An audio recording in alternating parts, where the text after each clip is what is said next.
could have sworn I felt his body hit my back before I heard the sound, of the sniper rifle that just took my best friend away from me.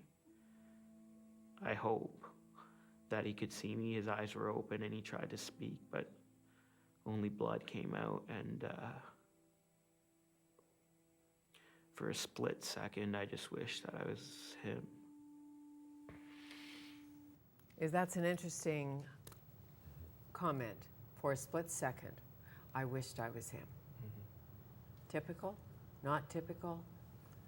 You can see the pain. Can see the pain. For sure. And in that second, he did, because they were close friends, he was his closest buddy. And he said, I didn't know, following that, I didn't know how I'd live without my friend. And that's why I wished it had been me.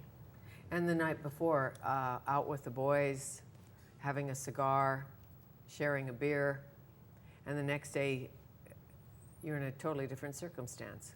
Mm-hmm. Mm. And just preceding that event, they sort of had a jostle about who's going to do it, whose turn is it today. So his friend said, I'll do it today.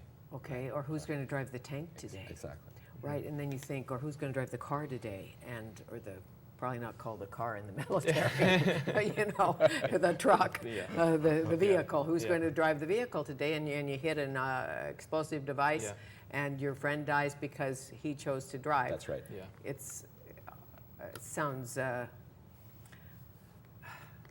silly to say the luck of the draw, but at times it is. Yeah. And the subsequent survivor guilt would be long-lasting. How do you work with that? Yeah, it's like David said before.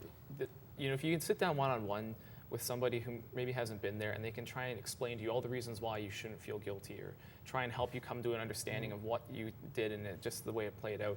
But it's not until you sit in a group of other soldiers and they go through it and they say, listen, like, that just happened. Like, that's not your fault. And like they go back and forth, and then you see it in your community. The community that you're familiar with, they're using your language, they're swearing just as much as you, and they've got tattoos up and down their arms. Mm-hmm. And when they say to you, like, listen, let that go, and then they say, if you don't let it go, you're going to end up like me, cheating on your wife, drinking, and losing your job. That hits home. Sure. It's so real. Yeah. It is real. Yeah. If a young man, a young woman comes back from war and starts to drink too much and take drugs, mm-hmm. and then at an extreme level commit suicide, mm-hmm.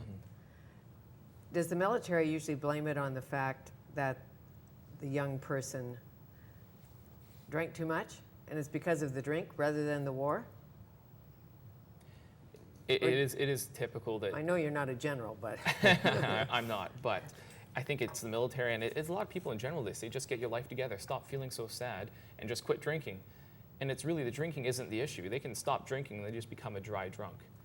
And it really needs to be seen as a symptom of their experience. Mm. And treatment programs need to integrate the alcoholism, the addiction, whatever it is, with the trauma. Yeah. Wayne tells a story. The fellow on the movie that you opened the program with would say that I became an alcoholic because of the trauma. And in my therapy, I needed to look at something that integrated those two, because to just look at alcoholism, I was still left with the grief that I saw my buddy burn to death. Mm-hmm. And I stood helpless watching him die. Mm-hmm. There's a couple in Victoria, the Fines, that's right, who fought tirelessly to make their son, who committed suicide, a hero. Just like a boy or girl would be a hero who came back injured or without a leg or an arm. Mm-hmm. Yeah, they're in the documentary as well, and they tell their story. And it's pretty heart-wrenching to hear what Stuart went through in his final days. And he was ostracized and criticized for being addicted to alcohol and drugs, and put on punishment for it. And to end his pain, he took his life. Cover up by the higher-ups, I know that's not your field of expertise. Definitely but not. I got that a lot in the film, or in the mind. Yeah, and the documentary, it isn't a film produced by our program. Our program is featured in it. So they do have a political message in there, but we really want to focus on the transition for the vast majority of military coming home, both men and women, and that's the UBC program's focus right now.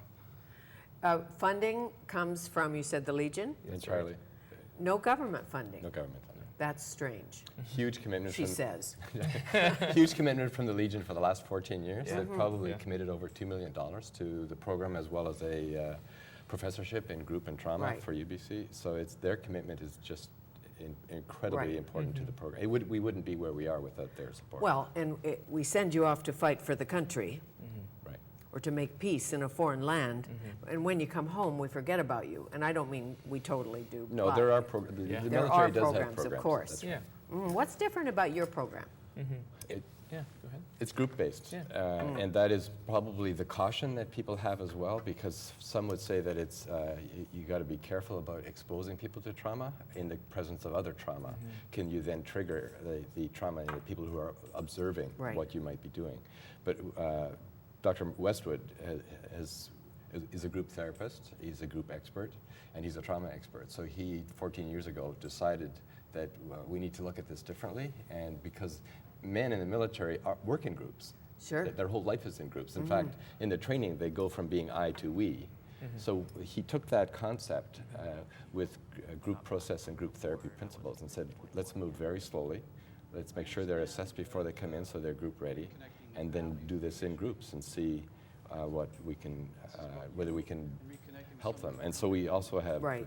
we're researching it to see the And are the groups benefits. integrated age-wise and gender-wise, or just age-wise? No Are women. there women in the, the question is, are Yeah. there women in the peer groups? No. That's the next step. We hope in the program within the next year to run a program for women. We've talked to a number of the groups which are exclusively male and asked them about women, and the impression is, the opinion is that they'll do better work without women present. No, I understand that, and as a female, I think you do better work without the men present That- because you are relating to the sisters. That's right. And unfortunately, a lot of the trauma the women experience is at the hands of other men in the military. So, That's an interesting documentary. Perhaps you have to become a filmmaker. Why not? So to get into this, is there a lineup, a waiting list? yeah. Unfortunately, the way it works is there's usually a wait list, and then come the day of the program, we have lower than what we expected show up. Okay.